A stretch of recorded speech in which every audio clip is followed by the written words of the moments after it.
नमस्कार विद्यार्थी मित्रांनो, स्वागत आहे तुमचं आजच्या व्हिडिओमध्ये. पहिलं गणित आहे 93.45 ला 0.015 ने भागल्यावर अंदाजे उत्तर किती येईल हे आपल्याला काढायचं आहे. तर सुरुवातीला आपण या ठिकाणी दशांश काढून ह्या संख्या लिहिणार.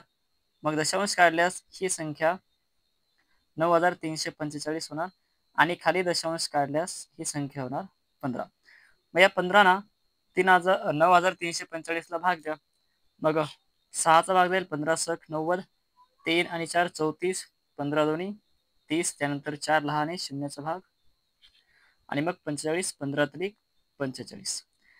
आता हे एकक, दशक, शतक, हजार, मग ही संख्या व्हायला पाहिजे 6000.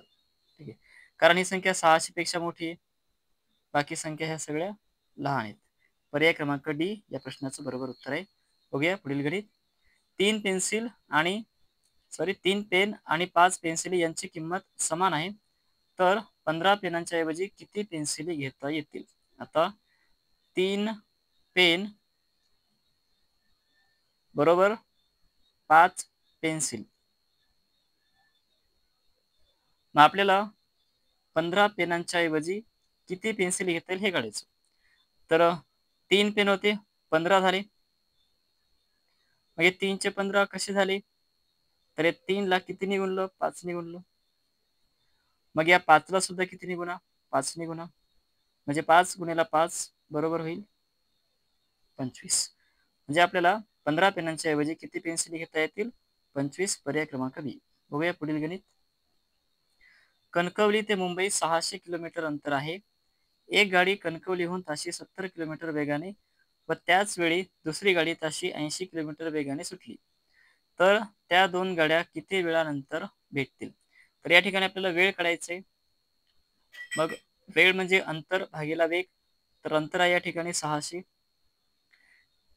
आणि वेग म्हणजे या दोघांची बेरीज करा, तर इथे 70 अधिक 80,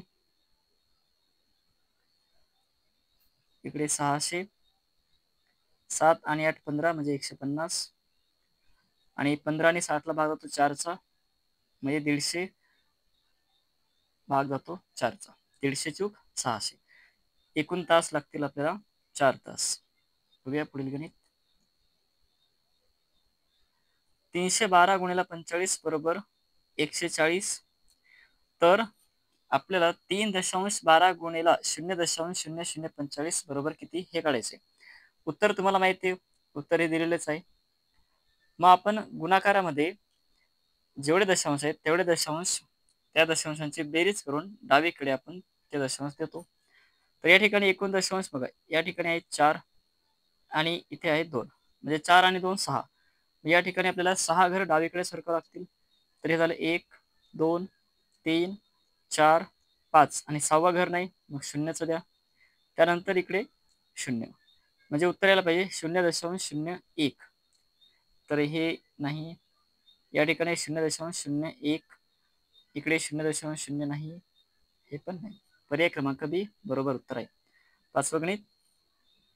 पुढील बार डायग्राम मध्ये 4 दिवसामध्ये पडलेल्या पावसाचे प्रमाण मिलीमीटर मध्ये दिलेले आहे, तर 4 दिवसामध्ये सरासरी किती पाऊस पडला? तर सरासरी म्हणजे एकूण घटकांची बेरीज आणि छेद एकूण घटक. मग एकूण घटकांची बेरीज म्हणजे सोमवारी किती पडलेला आहे? 30 अधिक मंगळवारला आहे 20, त्यानंतर बुधवारला आहे 50 आणि गुरुवारला पण आहे 20. मग एकूण घटक आहेत 4. बघा 1 2 3 4, या बेरीजला 4 ने भागा. तर हे 30 आणि 20 50, 50 आणि 50 100, 100 आणि 20 120 छेद 4. 4 ने 12ला 3चा भाग जातो, 4 त्रिक 12, म्हणजे सरासरी किती येईल? 30 मिलीमीटर. धन्यवाद.